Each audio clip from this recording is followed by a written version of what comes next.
Hello, good evening, and welcome to episode 12 of the eFootball podcast. My name is still Dan Tracy, and we've got a full house tonight. As always, well, I say always, he does have the odd Ed Sheeran gig to go to, but we're once again joined by James McCarthy. James, how are you? I'm good, mate, don't worry, I'm not getting, that was way too expensive for me the last time. I won't be going back there, but yeah, good to be back. It's great to have you back, and we're once again joined by the chaps who run the website psfootball.net. Firstly, we've got Peter. How are you, Peter? Not too bad, lads. Yourselves? Yeah, all good, thanks, mate. It's great to have you on the show again. And, of course, if Peter's here, Sam's here also. Sam, how are you? I'm alright, boys. Thanks for having us. Pleasure's all ours. So, we're finally over the line in terms of the league season. It's been certainly a long one. Well, I guess no longer than any others, but it certainly has felt a long one at times. And I guess where to start is, Chelsea, really. I mean, they've won it. It was obviously the celebrations on Sunday. Not too much to sort of write home about in terms of the on-pitch action. But James, what's your take on the John Terry send-off? I mean, it's a bit comical, really. Farcical, you could also say. But I mean, yeah, classic JT.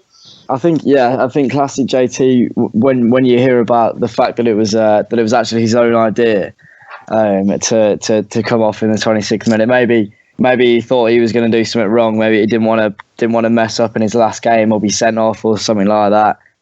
But yeah, it's a bit of a random one to come off in the 26th minute. I suppose in the 26th minute you're just getting into the game, and it's a mad one how they stop the entire game for the guard of honour and to just to clap him off, and it all seems pretty self-indulgent. You think of the players who've retired in recent years, your Gerrards, even thinking of David Beckham when he retired at PSG, there was none of that. They gave him a bit of a send-off and they gave him a bit of a special end to the game, but there was no stopping the game halfway through. But then again, I will always be biased. I'm not John Terry's biggest fan. I will reluctantly say that he was a good footballer. Other than that, I can't really compliment him too much, and so therefore I'm always going to have a one-sided view. But it's a bit of a strange one, but in terms of Chelsea, you can't say anything to do with the football because they've been the best football team in England this season, and they've got a big shiny trophy to show for it. I mean, Sam, of course you can't take anything away from John Terry and what he's done in his career, but does it lack some form of class? Do you reckon the way his send-off took place on Sunday? Yeah, absolutely. It's funny. The last time we were on, we were talking about this potentially being the end of his career and what he might do afterwards. And I think we all came to the conclusion that good player, but bit of I'm not sure what the policy is on swearing on the podcast, but you get the idea. Yeah. I couldn't believe it. It was, I mean, what's wrong with taking a little lap around the pitch, giving a bit of a wave, maybe even getting on the mic afterwards and saying thanks to everyone. I mean, he did that last season, so I don't know why he couldn't do it again this year. Some people have managed to somehow win money on this one. I mean, does it also challenge the game's integrity when you've got sort of comical scenarios taking place at Stamford Bridge on Sunday? Yeah, it's a bit like Piegate again, really, isn't it? It's John Terry. It kind of sums up John Terry in a way, like, because he divided opinion throughout his career, and on his way out, he's divided opinion again. So definitely, if there's lads have to play some bets on that. I think ultimately the FA don't seem all that fussed. I mean, it's the end of the season, but I mean, like we sort of just come to the conclusion, it is just classic JT, really. I mean, it certainly takes away the focus of the final day, but a day to forget for Sunderland's party atmosphere at Stamford Bridge. Chelsea have probably been responsible, well, not responsible themselves, but the two teams they played in the last week have both lost a manager for different reasons. James, we'll start with Watford. We sort of touched on it last week. We just missed the edit by a few hours or so, but Walter Matsari has been shown the exit door. There was 6 defeats in a row. I know that the last game was a busted flush, really, because he was already told to leave on Sunday, but their form has surely been the reason for Matsari going, and as we sort of touched on last week, it's not all that much of a surprise either, is it? No, not really. We did say it was it's turned out to be a bit of a limp season for them. I'm sure they weren't expecting too much, really, but as we've said, it's been a season that's never really lifted off for them. They've never been anywhere of significance, and I suppose if you are a Watford fan, that it's the top half that you want to be looking at, and they haven't really adventured up there too much. They've always been around that mid-table, and then towards the end of the season, they obviously packed their bags and went on holiday a few weeks early. So if that finished the season one place above the relegation zone, and when you consider the relegation fight was between Middlesbrough and Swansea. Swansea have now finished 2 places above them. It's a pretty depressing outlook, and you can really see why Mazzari was told to pack his bags and leave. It'd be interesting to see who they bring in now. I remember saying last week that whoever they bring in, they need to back with funds. They need to back with confidence. So that they need to let the new manager, whoever he may be, stock the squad, because that last squad that they played against Man City, the team that they put out was utterly ridiculous. They played 3 at the back and 2 of them were full backs, and it was absolutely all over the place. It was really bad. You could definitely see that the 5-0 result coming an absolute mile off.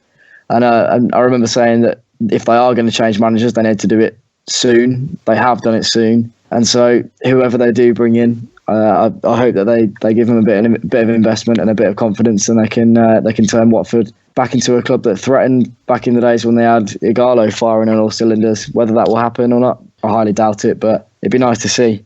They've certainly given the new incumbent time, but the problem is, if you're, whoever could be linked with this job, I mean, I've read names like Claudio Ranieri and maybe Marco Silva.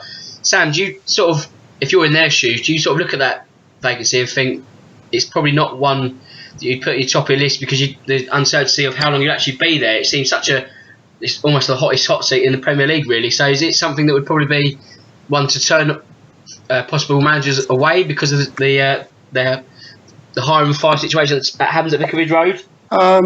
I don't think so, actually. There are worse run clubs in the Premier League, and you look at Silva at Hull. He's done really well there. He's made a great impression on clubs up and down the league, and he'll have his pick of sort of mid-level clubs in the Premier League next year. And I think there'll be plenty of managers from around Europe who'll be looking at the Watford job and going, look, it's close to London, it's got a decent budget relative to clubs around Europe.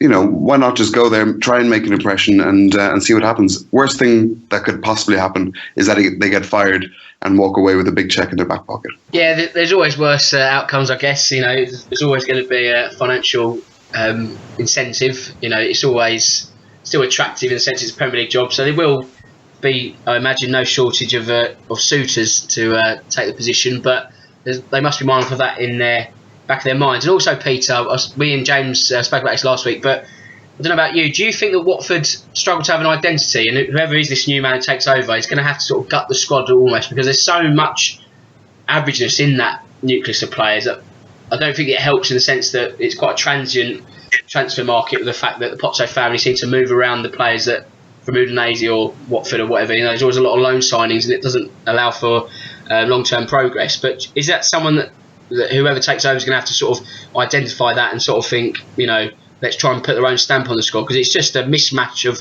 styles and nationalities and you don't really know what they're trying to do, really. Yeah, I get what you're saying, but I think they do have an identity. Their identity is what you just described. It's because, the Pozzo family, they own a club in Italy, a club in Spain. They move a lot of players around between the clubs, a lot of loan signings, etc. But all in all, Watford are fine as far as I can see. They came up, they did well under Flores, did a great job. So in my opinion, regardless of if they had finished ninth, they probably still would have sacked Mazzari. That's kind of their MO, I'm sure the fans want to see a longer term view, but I think for clubs like Watford, being in the Premier League is probably staying there comfortably. I know they lost the last 6 games or whatever, but they were safe. They had their flip flops on from weeks ago. So, they've where the clubs go apart from the top 7. There's kind of clubs like Stoke and things like that. You can't really go, unless you move into that top 6 bracket with maybe Everton in terms of the funds you're going to spend.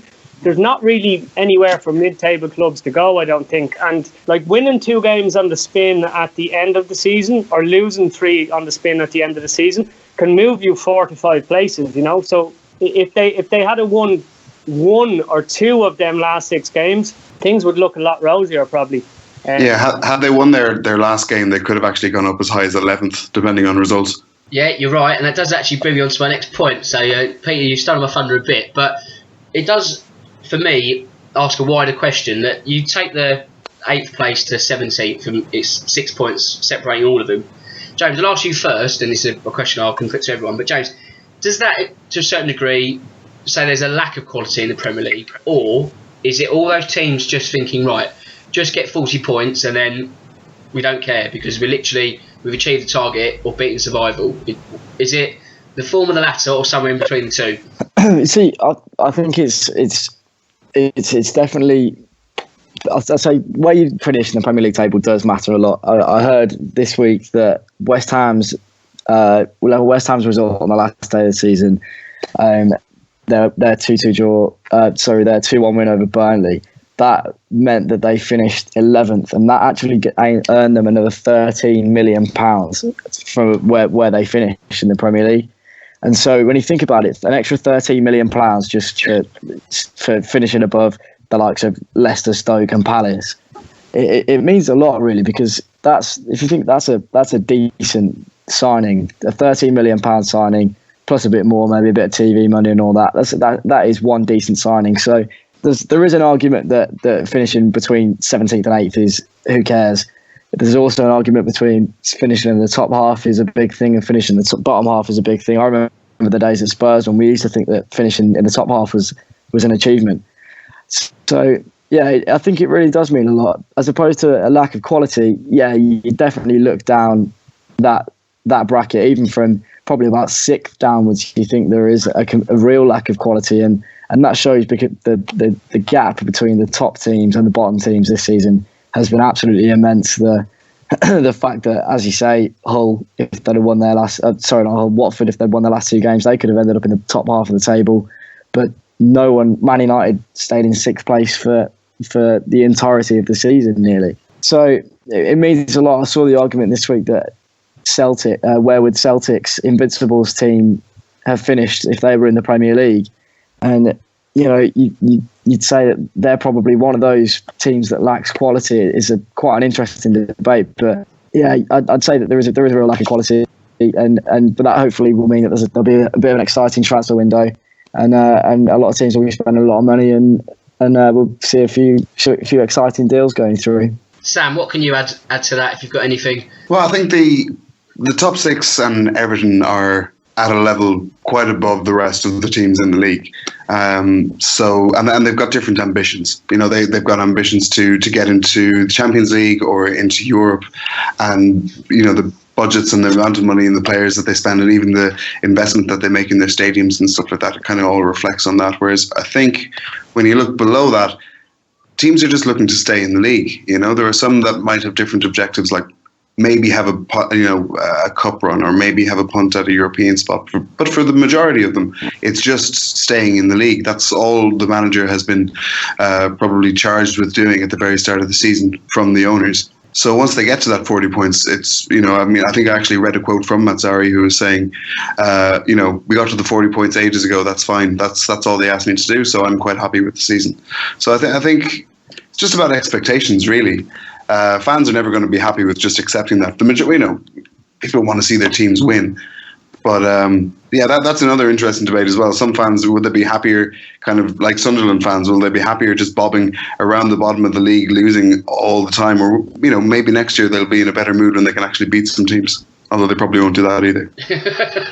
Yeah, I don't think that's a given. We can touch on Sunderland in a bit. But Peter, I'll expand the question slightly. If you look at it's a chasm really between Everton and Southampton in 8th. Are we perhaps now seeing that as a natural split in the Premier League, where perhaps in the next sort of few seasons that will be the sort of top 7 status quo, or could you see sort of like the likes of, say, Southampton, Bournemouth, West Ham break that, or are we now seeing a sort of cultural shift in the Premier League once again? Well, I think there is to an extent. It's the top 6, and like we've all said, Everton plus Everton are due to get a lot of heavy investment this summer as well. But then, if anything, the last few years have proven that for me, that top 7 will always be in the top 8 position, say, for the foreseeable future. But then you'll always have like a dark horse who'll have a really good season, like Southampton a few years finished 5th and 6th, or it was only like we all have short memories. It was only last year Leicester won the league, like so. But I definitely get the point with the kind of chasm, because for me sometimes it's like if you look at Stoke, Stoke fans are getting unhappy now where they kind of finish in and around, okay, they're a bit lower this year, but they normally finish in and around 9th. I don't really see where clubs can go necessarily sometimes unless they spend the big bucks to compete with the big boys. And just to come back around on Watford, just quickly, it was about the identity. We're all told all the time by TV pundits and all that we need stability to clubs for clubs to work.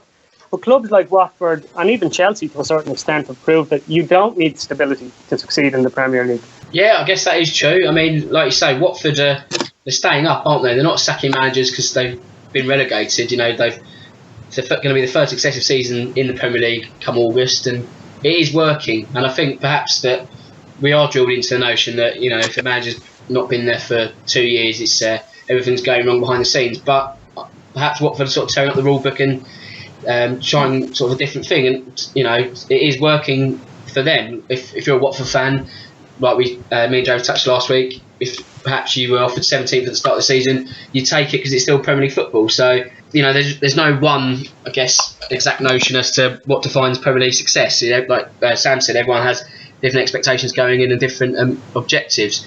One club that is a bit strange at the moment is Southampton. The fact that they finished 9th and they're saying that the pressure's on Claude Puel in regards to his job.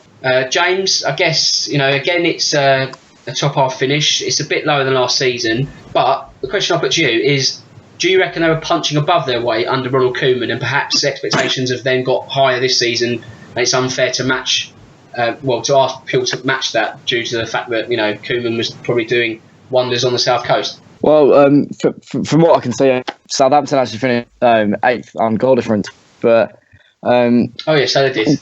Yeah, you're right in saying that under Koeman they might have been punching above a little bit, but for me, Southampton have probably been punching above their weight since they came into the Premier League. That's going back a few years now, and that's because they've always had a good group of players. They've always had a few superstars in their team, and then now they've kind of teetered off that season when they sold all of their best players. Your Luke Shaw, your Lambert, your Lallana.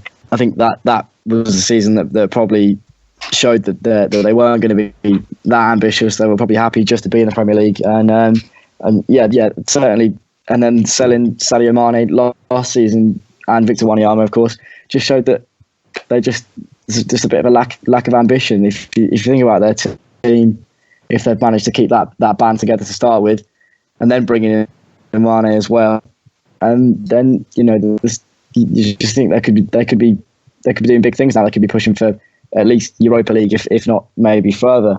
And so you have to look at what might happen over the summer. Obviously, their player of the season was Oriol Romeu, and he's a player who was obviously rejected by Chelsea. And he's kind of really come through this season, and I think he statistically he's been absolutely brilliant for them.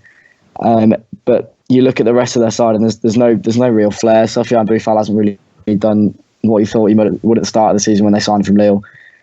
So I'd actually say that I'd be quite happy as a Southampton fan with an 8th place finish. You're kind of where they are. They're kind of the best of the rest. They finished a stupid amount of points, 15 odd points off Everton in 7th. But so it is from 8th downwards. It really is like its own table, and 7th upwards is its own table as well. So I think Southampton will be happy to an extent to be where they are. But I think it's time for the club to kind of sort out where their ambitions are, how high they really think they can finish, and whether they can keep hold of their best players rather than just filling their role as the Premier League selling club.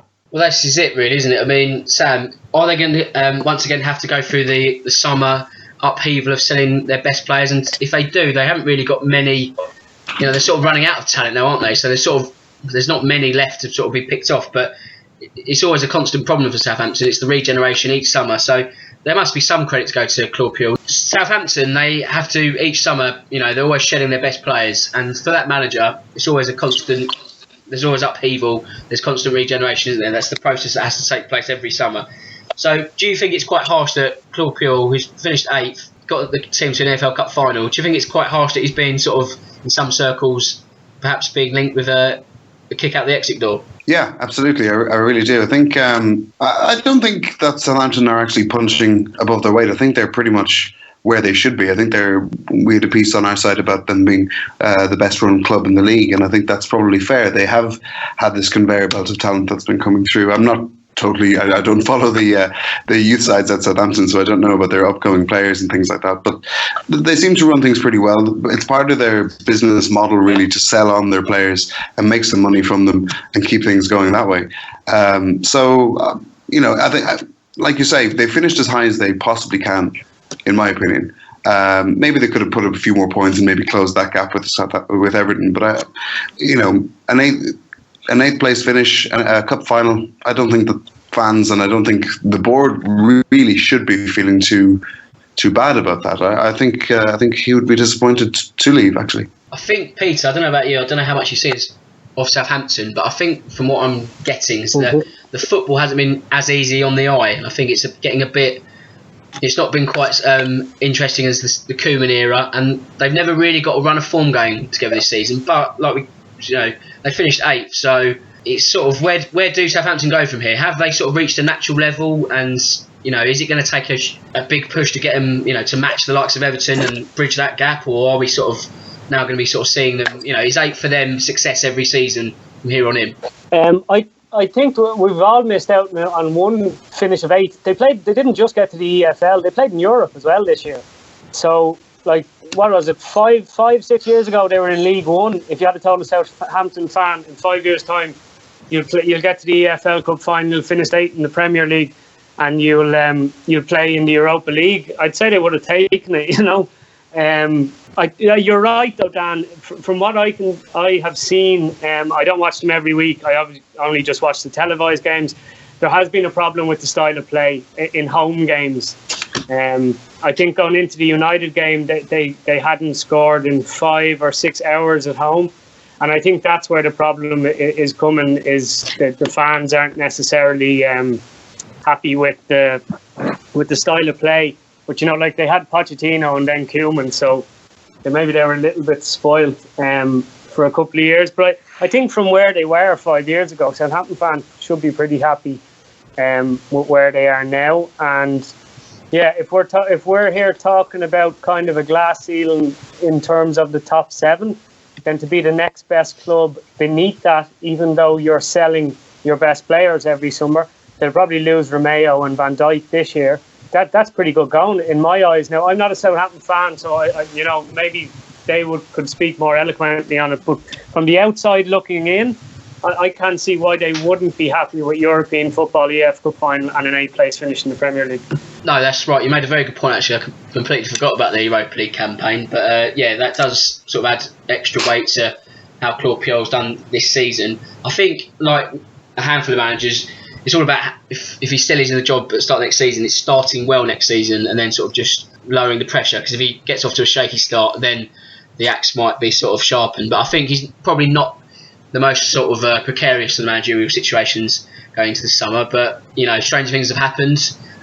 One of those strange things that might be happening, I don't know if it's fully confirmed, but I've seen it in a couple of sources on, this is Tuesday, going recorded, is Sam Allardyce, and he's meant to have left Crystal Palace. James, is that taken you by surprise? Yeah, a little bit, considering he led them to safety at the end of this season. I think he did a pretty good job in the end eventually. And I think it looks like they have maybe a nice little project going on there with players like Zaha and Van Aanholt, who I rate quite highly. So it's a bit of a weird one. I think what he said is he wants to go out on a high.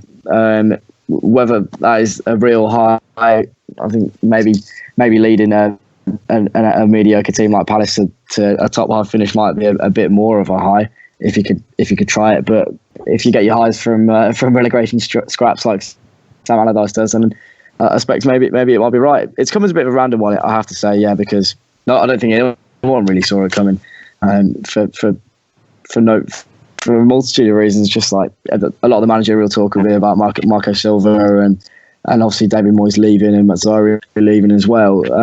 So yeah, it's a bit of a weird one, but I suppose if his time has come and if it is that he wants to retire, then you can't really fault him. But other than that, nothing more to say other than a bit of a strange one, and it'd be interesting to see who they can get in now. Sam, do you think that Palace are better off just sort of shaking hands and saying thanks for your work Big Sam, or is this sort of a missed opportunity for them to sort of use it as a platform and try and get away from relegation scrap again next season? I mean, is this like going to be a missed opportunity? Because from what I'm reading, it's perhaps that there's a slight falling out on funds for next season and not quite the backing in terms of budgets. Should Palace and Steve Parish perhaps be pulling the fingers out and giving them more money, or is it just like I say, an amicable split? Thanks for everything. We'll go again with someone else next season. Oh no, I think that they should do everything they can to keep Sam. I mean, there's not many clubs that he's managed at that have done better after he left. I mean, he's the perfect manager to keep a team in the Premier League and to keep them as a solid Premier League team, and that's what Palace needs. They need that at the moment. I think we talked about that high ceiling, and trying to break through that is very difficult. But for a club like Palace, just maintaining their Premier League status for a couple of years, making things a little bit more solid, and perhaps building up funds and a bit of a reputation to bring players in. I mean, that's what they should be looking to do, in my opinion. And I mean, they're well situated. They're in London. They've got a great fan base, and they do have the money from the Premier League. And Sam's a canny operator in the window as well. I don't see why that they're not backing him. I'm not sure who that they'd get that would actually be better than him. I'm not sure. Well, did he say that he wants to go to retire, or is it that he wants to look to another club? Because he's obviously very ambitious and obviously sees himself, that he should have been managing a club like, I don't know, Liverpool or a bigger side. Is that what he's hanging his hat out for, or what? I don't know if he's saying he's retired. I just sort of understood it as if he's just sort of, like I say, going to part company. But it does make an interesting point, Peter, that his stock has risen again after England, after that debacle. Could he perhaps get a big job? I know there's not many open. I mean, it's fanciful to say like an Arsenal job, but is Sam Allardyce ever going to be considered for a job of that calibre, or is he just going to be known as a firefighter for jobs in the bottom half of the table? No, I think we all know he'll never get a job like that. There's always the accusations about the style of play, etc. He will never get that top 6 job, top 7 job, I don't think. But it's a strange one as well, because the same thing happened with Pulis a few seasons ago. He left Palace over transfer funds as well. That's right, spot on. And then they backed Pardew last year. He spent a serious wedge over the couple of seasons. Like they put 32. What was it on Benteke? 30 million, something like that. Yep. So, and then they backed him again in January. So I don't know whether he was looking for crazy money, or I suppose we'll find out in time the exact details. But I would imagine as well that Sam had a serious bonus written into his contract for keeping them up. No. Yeah, I would have thought so. I mean, he don't work on the cheap, does he? Especially if he does keep a club up. So.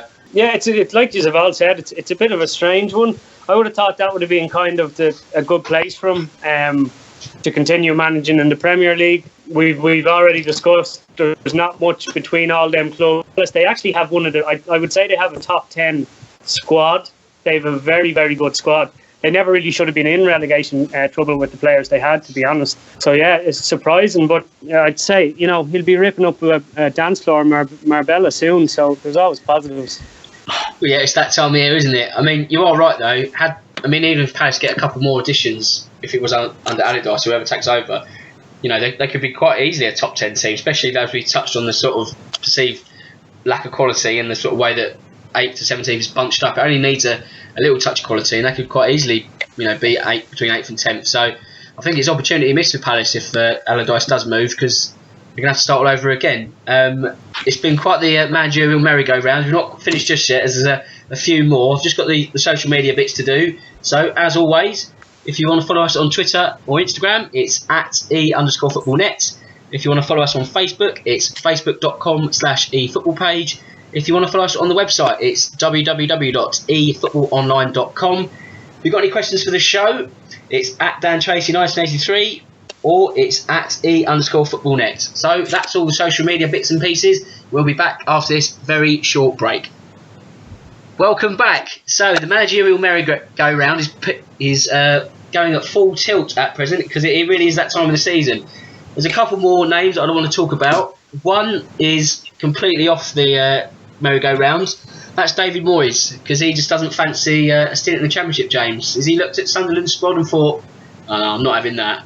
I think it could be a bit of that, yeah. I think obviously I think he could have maybe had a chat with Jermaine Defoe and heard that he wants to jump ship as well. I don't think Sunderland have got the worst squad. I think it'd certainly struggle a little bit to start with in the Championship. They're going to need to buy those kind of Championship in betweeny players if they're going to come back up again. But I think David Moyes, maybe it might be a little bit of him seeing himself as a bit too big for the Championship, and maybe he's got his eyes on one of the other jobs in the Premier League that he might want to take for next season. His track record, I can't see any of those teams in the Premier League actually going for him at the moment. But it's a bit of a weird one. Yeah, I think he's definitely jumped ship for some reason, and I can't see him with his track record being with a shout of a better job at any point soon. Well, that was the follow-up question I was going to ask Sam. I mean, he's had 3 bad stints now in a row: Man United, Real Sociedad, and Sunderland. If you're a Premier League chairman, are you giving him a wide berth this summer? Yeah, absolutely. I don't see why you'd bring him in. He's a complete shell of the man he was at Everton. He's just, I mean, it's quite funny. You said, do you think he took a look at that Sunderland squad and said he didn't fancy playing with them in the Championship? I think he did that at the start of this season in the Premier League, didn't he? I mean, pretty much the press conference, he said, we're not very good, we'll probably go down. You know, I mean, he's been a complete sort of positivity vacuum all season long, just kind of moping around, kind of saying, no, we're not very good, we're not good enough to stay up. He was saying that he wouldn't have taken the job had he known there was such a lack of funds when they got to the transfer window. I don't see how he would have taken that job without having discussed what transfer funds would be available to him when they did get to a transfer window. Peter, if you're a Premier League chairman and you're looking at David Moyes this summer, you know, he's had 3 bad stints now: Man United, Real Sociedad and Everton. Are you giving him a wide berth this summer? Yeah, most definitely. His career has been on a downward spiral ever since the Man United job. And one thing that has become very clear as well when you've seen him interviewed over this season, he seems more intent of preserving his own reputation than, talking about his team. A lot of the time it's all about, I'm not used to this and I have a very good win percentage and all.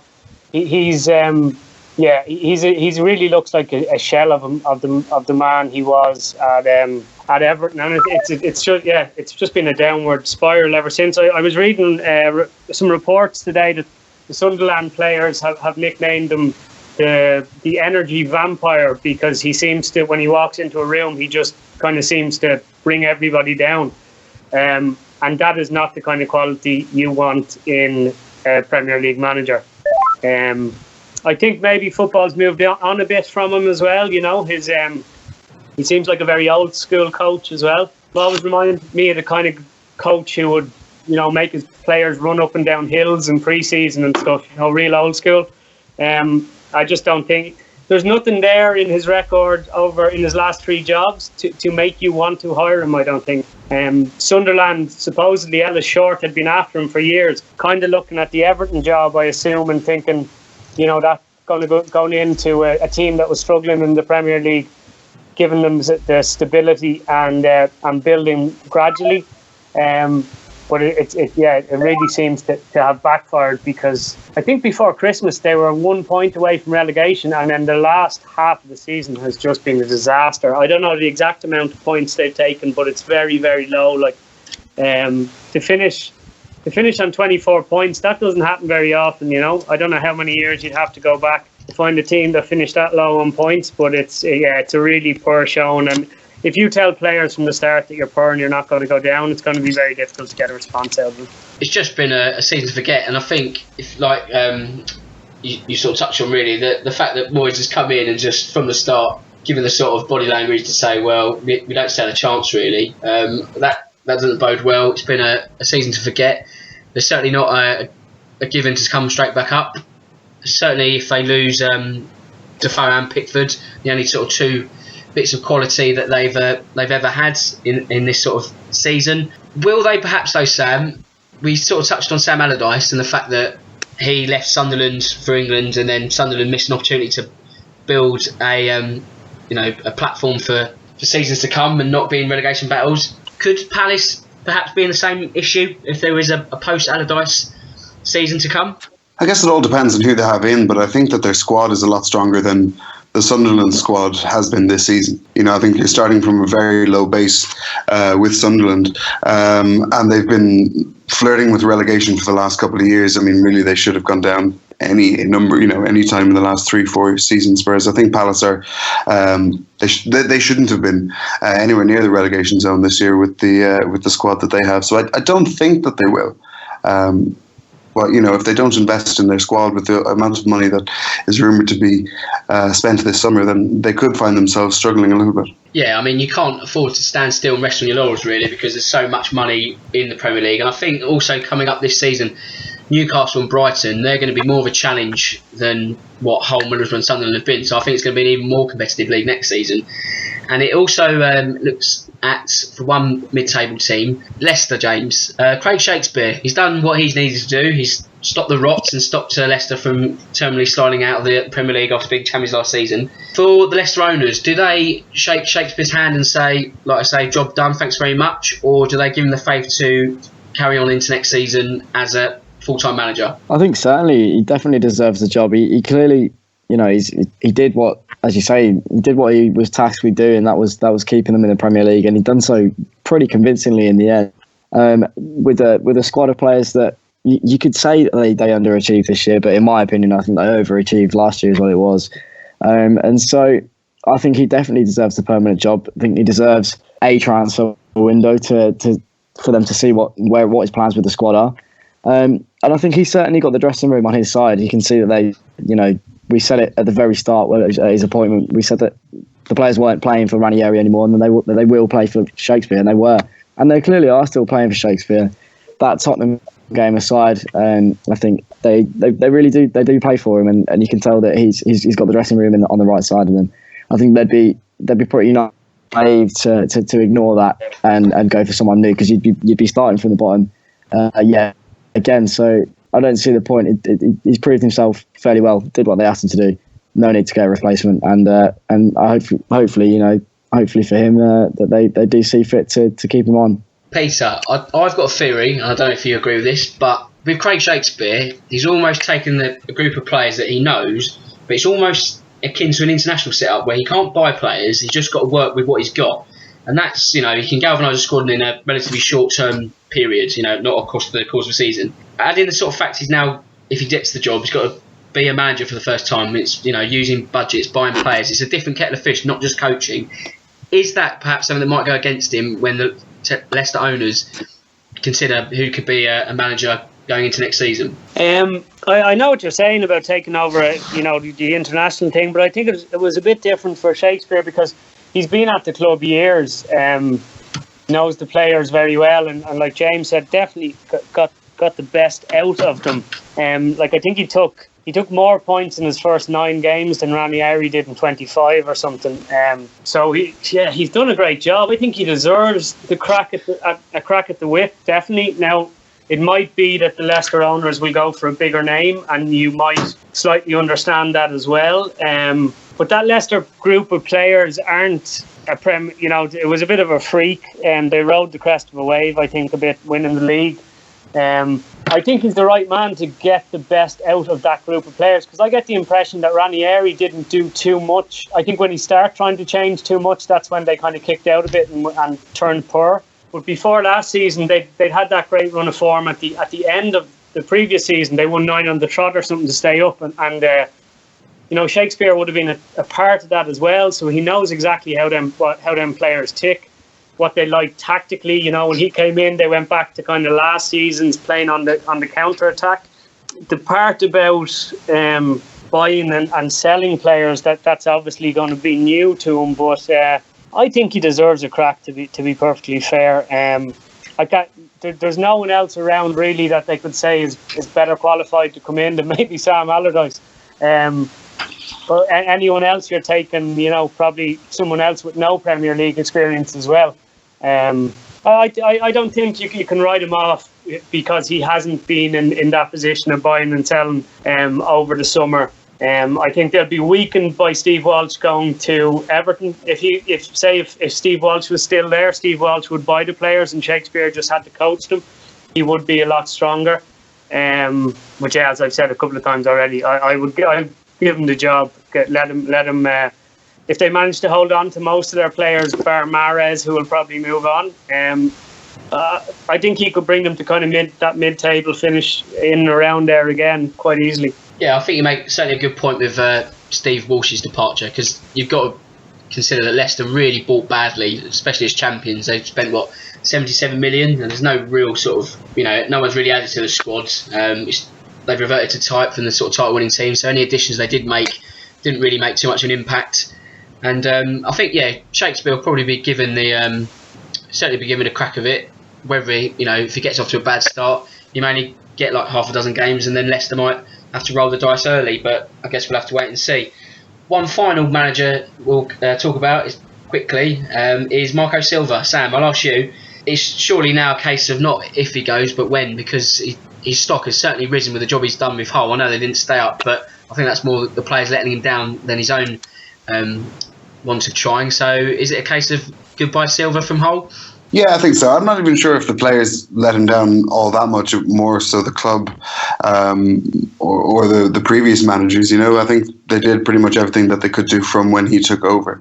But he was just left in a completely impossible and unsalvageable situation from the get-go for him. So I think that, he'll get a job, whatever kind of half-decent level position becomes available. I think it'll be his. It could even be Crystal Palace, you never know. Yeah, I mean, there's certainly going to be movement. Like I say, it's probably the same faces in different seats, but that's what the summer does, isn't it? It's not just silly season for players, it's silly season for managers also. Silly season for players because the transfer window's open, and James, Liverpool, they're going to have to spend big to sort of stay in the Champions League, or at least compete in the Champions League next season. They must be delighted, though, because getting that top 4 place will certainly help them keep Philippe Coutinho in the summer. I know nothing's a given, especially when Barcelona come calling, but it was a much needed win on Sunday against Middlesbrough, and I know it was almost a given really, but they must certainly be very glad to be over the line. Yeah, definitely. I think as well as being delighted that they're in the Champions League, it'll be that Champions League status that will help them attract bigger names, and a team like Liverpool with a history like Liverpool and facilities like Liverpool. The fact that they're playing in the Champions League kind of completes them as a club, really. A player wanting to come across and play for them now will see that there's opportunities there that wasn't last season. What you say about Coutinho, someone like Barcelona coming for him, he hasn't had, maybe because he's been injured, he hasn't had the most productive season, so I wouldn't see Barcelona coming in for someone like Coutinho at the moment. I think if they were going to come in for anyone, surely looking at the Premier League, they'd come in for someone like Christian Eriksen. But I can't see either of those things happening. But yeah, Liverpool being in the Champions League, it means they can certainly look at a different calibre of player now. I know they've been talking about Marco Reus for a number of seasons now, but it is a frightening thought that Liverpool could get their hands on such a player, really. So as a Tottenham fan and a Liverpool rival, it's a bit frightening that they could find themselves in the market for players that that wouldn't have batted an eyelid at them before. But yeah, they'll be absolutely delighted with the performance on Sunday and the performance as a whole of the season, and they'll definitely have a few funds to play with. And next season will certainly be a pretty special season for them because they haven't been there for a while, and Liverpool have always had a special relationship with the Champions League, and it seems like it's going to continue. Peter, they got the win that was needed on Sunday, but there was one contentious issue which could have changed the whole complexion of the game, and that was Patrick Bamford's tumble in the box with Lovren. Was it a penalty for you? No, 100%. I am a Man United fan, but so my natural reaction will be to say penalty, but it was a penalty. I thought it was clumsy by Lovren. One of them, you kind of wonder if it was up the other end, would the ref have given it? Yeah, penalty for me, Dan, definitely. And that would have because Anfield's quite a nervous place lately because they've struggled at home sometimes to break down teams that defend. So I think if Palace had scored, I'm not saying that they would have went on and won or if they would have held out for a draw, but it definitely would have made things nervous around there. Like having watched the Southampton game and the Palace game that they'd struggled in the 2 games before, it's definitely they get very nervous when Liverpool fall into that pattern, because it amazes me with Klopp. He's done a good job, but he still doesn't seem to have worked out how there's no plan B to play against teams that defend deep. When he comes up against a really good team who try and play out from the back or whatever, he's able to his high press works. But when they come up against a team that defend really deep, they just look completely lost. And it kind of, I find that surprising for he seems like an intelligent man, great coach, that he hasn't really worked out that plan B, like even maybe having a kind of, Benteke was probably too big a player to keep on the bench, but even maybe if you're playing a team like that, to have a vocal point as your number 9 and not like a Firmino or a Sturridge who's kind of playing false 9. So it will be interesting to see if he tries to buy a couple of players that might give him that kind of plan B in the summer. What do Liverpool need in the summer then to really bridge the gap? They're fourth. They made a good fist at the start of the season, didn't they? But they fell away from January onwards. So what do they need to try and get closer to first and to fifth? Well, just generally, I think they really need to bolster their squad. They haven't had a lot of cover. They've kind of had a strongest first 11, and then when Coutinho was out or when Mane was out, they've really struggled. So I think they need cover first and foremost, especially when they're going to be playing in Europe and they're going to have a whole lot more games next year. I think they probably need to shore things up at the back a little bit as well, maybe a new keeper, and keeping hold of their players is going to be a big thing. Daniel Sturridge is probably going to be on the way out. They will need a new striker to come in and, I say replace him, but just be there instead of him rather than replace, because he hardly ever played anyway. But it's all about building the squad, I think, and building a quality squad. If they want to keep their top 4 status next season and do anything in Europe, they really, really need to build up that squad. James, same question for you, but for Manchester City, what do they need to try and get to top spot? Not too much, really. I think again, it's probably at the back they need to look at, because their attacking players, they're all absolutely brilliant players. I think maybe look for another defensive midfielder, maybe centre midfielder. But then again, you've got to think about Ilkay Gundogan coming back into the team. I think he's an absolutely brilliant player, and it was a shame when he picked up such a horrific injury, really. You've got to look at the back.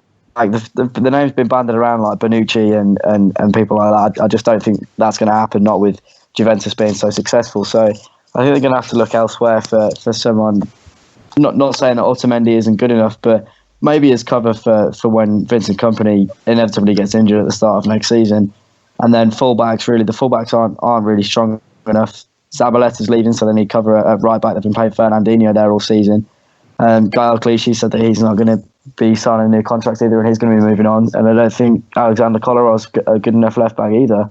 So I think they're going to have to send their scouts out and certainly look for a new left back. If they are going to sign Kyle Walker, which would be a real gutter for me, because I'm a huge fan of Kyle Walker. But if they are going to sign for Kyle Walker, then it's what price are they're going to sell at, because it's looking around the £40 million mark. And then of course whether they're going to bring Joe Hart back, or they're going to continue with Willy Caballero and keep Claudio Bravo on the bench. So really all of Guardiola's concerns can be put down to the defence, that they could maybe do with another backup striker as a proper number 9, rather than someone who plays off the striker, because all they've got really is Aguero, Iheanacho and Jesus, and none of them are really out and out number 9. So there's positions that they could probably strengthen themselves in, and if they get offered a superstar player in a flair position, I'm sure they'll probably take him. But in terms of wide players, they're sorted with players like Sane and Sterling, and then obviously their creative players, David Silva and Kevin De Bruyne, they're sorted in those kind of positions. But yeah, I think Guardiola will certainly want a few players, and he's used to kind of getting what he wants, and so it'll be interesting to see how they handle the situation.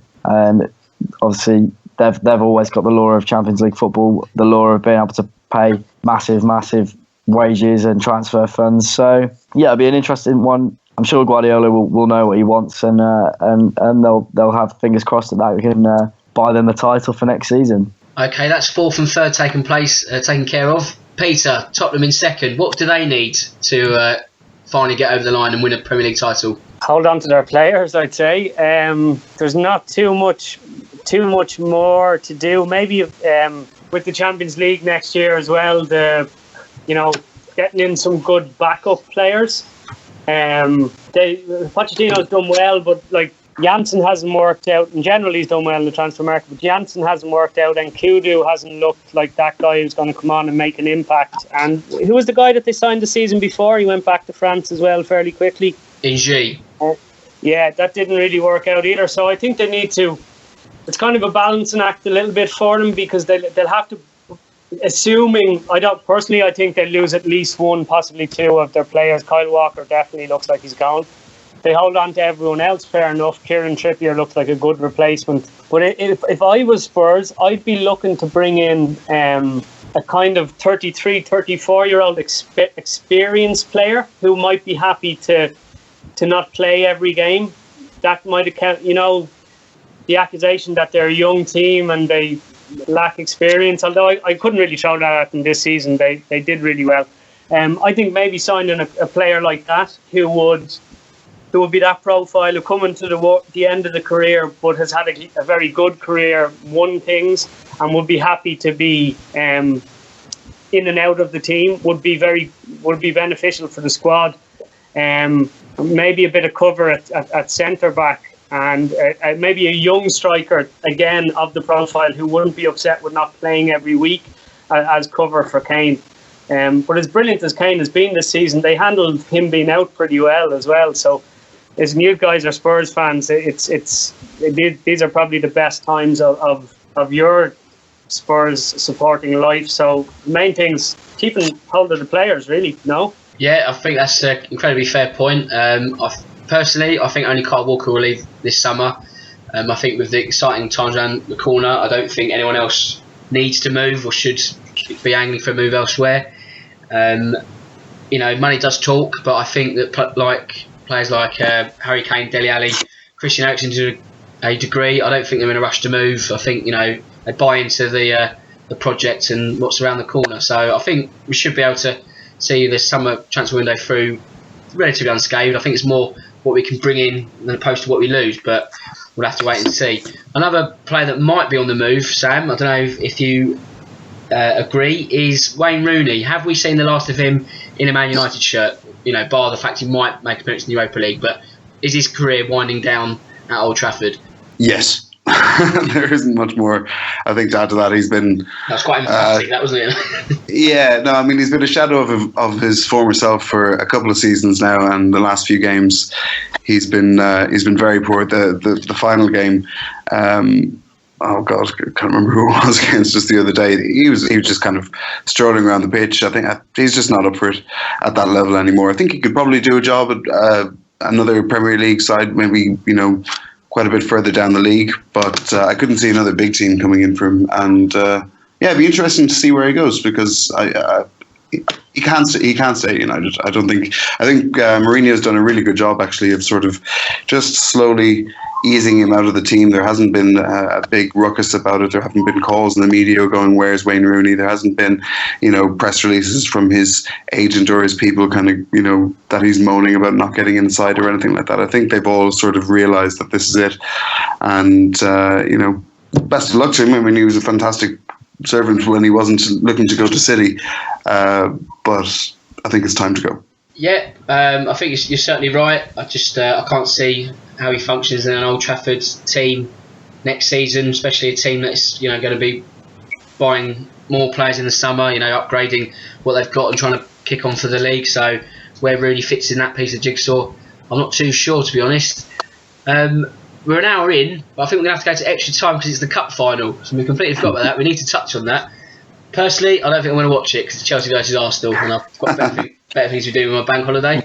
James, as a Tottenham fan, are you going to be spending your time on watching the cup final this Saturday, or have you got other plans already? I'm pretty torn, to be honest. I think I probably will watch it, being a football fan myself. I do have a deep loathing for both teams who are playing.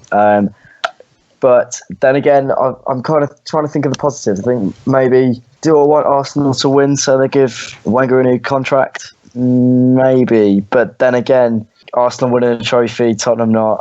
It's just all over the place. But then, can I deal with Chelsea fans talking about winning the double? It's like, I think to quote Gary Neville last season, it's kind of like picking which man's going to run off with your wife. You know, it's I really don't. I haven't got a clue. I probably will watch it just to see what goes on and hope for a hell of a lot of ACL injuries. but unfortunately, I think it's going to be a bad outcome for us as Spurs fans either way. Hopefully, it'll be a good game to kind of make up for it. But yeah, it's not going to be a great outcome, and it's such a shame that we were so close to being there ourselves. That is true. I mean, personally, I would have wished that season just ended on Sunday, and then we didn't have this facade of the FA Cup final. But it has to happen. That's the football season, unfortunately. That's how it the works. oldest cup competition in the world is now a facade. It is to me. So, Peter, in all seriousness, though, we have got the cup final. It's Chelsea versus Arsenal. It's always an entertaining game. Arsenal are going to be quite light at the back. They've got no Koscielny because his appeal has failed after that reckless sending off on Sunday. Mm-hmm. I know it's a cup final. There's always a chance in a two-horse race for a team, but Chelsea, dominant as they have been all season. Is it the double for them, or will Wenger somehow pull out a third cup win in 4 seasons? Yeah, I can't see it going any other way than Chelsea. You know, especially Chelsea have generally for the last, I'd say, decade, except for the 3-0 loss at the Emirates, which seemed like a great thing for Arsenal, but in reality it just made Conte stumble onto the 3-5-2 that then smashed the league. So even by beating them this season, they actually kind of gave Chelsea the master key to go and win the league. I can't see anything but a Chelsea win, and especially, you know, the first goal. If Chelsea score first, Arsenal have to go at them. They'll just pick them off at the break because Chelsea's their best defender. I can't see anything else except the last time we were on this. Now, I think we all agreed that City would beat them in the semi-final, and they pulled that out. But I think this Chelsea outfit probably is more predictable in their excellence than Man City. So Chelsea for me, comfortably. That is very true, Peter. Yes, Arsenal made us all look idiots after that podcast recording. So shows what we know. But Sam, if Arsenal are to get ahead and win the cup, what do they need to do to get a bit of Chelsea? Where would the game be won in the key areas for them? All of them. I mean, they're not as. I don't think there's many areas of the pitch where they're better than Chelsea. It would need a phenomenal effort all over the park for them to do anything. Maybe Sanchez, could trouble them. I just don't. Chelsea are so solid at the back. They're so dangerous going forward, and they just control games in a way that pretty much all the other teams in the league have failed to do this season. Arsenal, as you said, it's a one-off game. You never know what could happen, but I just don't see them having enough in almost any department to win this game. Yes, it's not looking good for them, is it? I mean, the two teams put side to side, Chelsea are always going to be dominant, and then you take out Koscielny out of the mix, it looks even worse for them. Who knows, Absolutely, really? Yeah. I don't know. I mean, the smart money is obviously on Chelsea, but strange things have happened in cup finals, and it's just the kind of Arsenal way, isn't it? James, they've left it too late in the Europa League. It meant that they finished 5th. Sorry, they've left it too late to qualify for the Champions League. They're now in the Europa League, so they're 5th this season. The end of the game at the Emirates witnessed no lap of honour from Arsene Wenger. Where does that point to? Does that mean he's staying and doesn't need the send-off, or he doesn't want the send-off because of the toxic atmosphere in the grounds? We still no real further to the truth. What can you sort of ascertain from the goings-on on Sunday? I think to do the lap of honour, I think maybe he was thinking, if he went out on that lap of honour, then we would be in for a fair bit of stick. He knows that. And so I think he maybe stayed indoors just so the fans could show their appreciation to the players rather than concentrating all their efforts on him. But I think if I was in his situation, I probably would have done the same thing myself, to be honest. Obviously, with it comes all the rumourings and what the connotations are, what it means, and I think simply he was just taking a step back and allowing the players to have a little bit of time with the fans, so the fans could. I think he was hoping that the fans had show them their appreciation for what's been a pretty long season for them.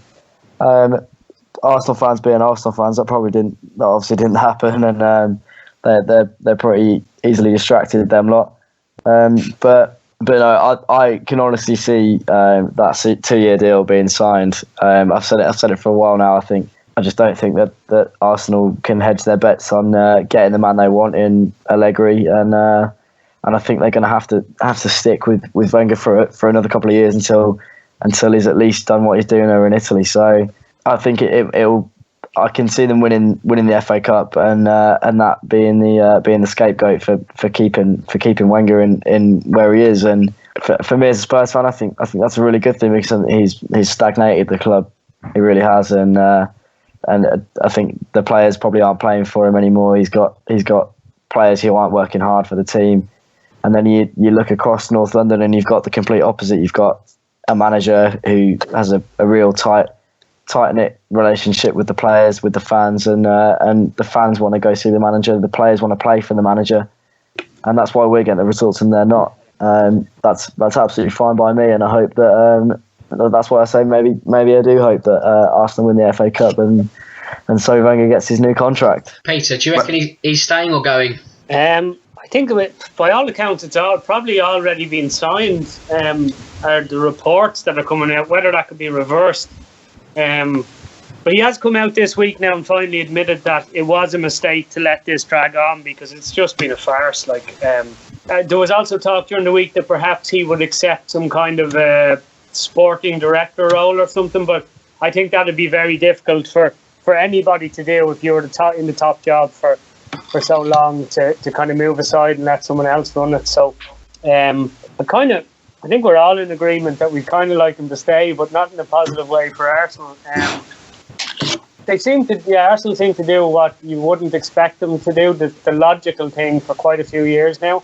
So with that, I put my money on him staying. And Sam, what about you? Well, I don't think even if he had been planning on leaving that he would have done the little march of honour or whatever, walking around waving goodbye to fans in the last game of the season. I think if he was going to do that, he'd do it in the cup final, because doing it beforehand would just drive the media mental, and Arsenal Fan TV would go into overdrive. So I think it's probably, even if he was thinking about leaving, I think what he did was probably a good idea. I don't know. To be honest, personally, and we've said this before, if they were to go on and win the FA Cup, it would be the perfect time to leave. Leave and have those pictures of him holding the cup, open top bus, fans shouting, banners, thank you Wenger, all this kind of stuff. That would be a great way to walk out, rather than, with tabloids flashing at him going, he's finally gone, and people with bed sheets and Arsenal Fan TV going ape. That it'd be a better way to leave. So it makes more sense in a number of ways that, for him to leave this season. Having said that, I agree with Peter. I think he'll stay. In my opinion, I just want a decision one way or the other, because I'm so bored of it now. It's just like, I've hit the wall. Just make your mind up, Arsenal. At least if you made your mind up, tell us. But on that note, I'm going to need a cup final prediction from everyone. I think we've all made a sort of pick of who's going to win, but let's have a scoreline just to add an extra layer to it. So James, what about yourself? I'm going to go 2-0 Chelsea. Okay, I'll write that down. And Peter, you? 3-1 Chelsea. Oh, come big. And Sam? I'm going to go 2-0 as well. Okay. Chelsea.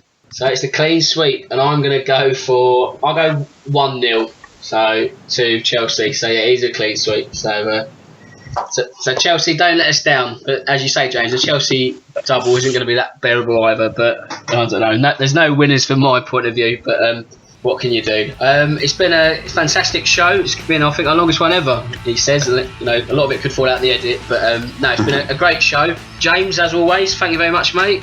It's been an absolute pleasure, mate. Always is. Cheers to the Irish lads as well. Always good when you guys are on. Yeah, cheers. Not a problem. Peter, thanks again. There's a great second cap there. Well done. Yeah, thanks, lads. No problem. And Sam, same to you. A solid second cap also. Perfect. Thanks so much, guys. Maybe see you next season. Yeah, you certainly will. Thanks very much. Just want to end and just sort of say that everyone connected with the podcast and the guests will, of course, pass their condolences on to the events in Manchester. Let's hope the city stays united in what happens in the future. That just leaves me to say, my name's Dan Tracy. This is the eFootball Podcast. Until next week, good night.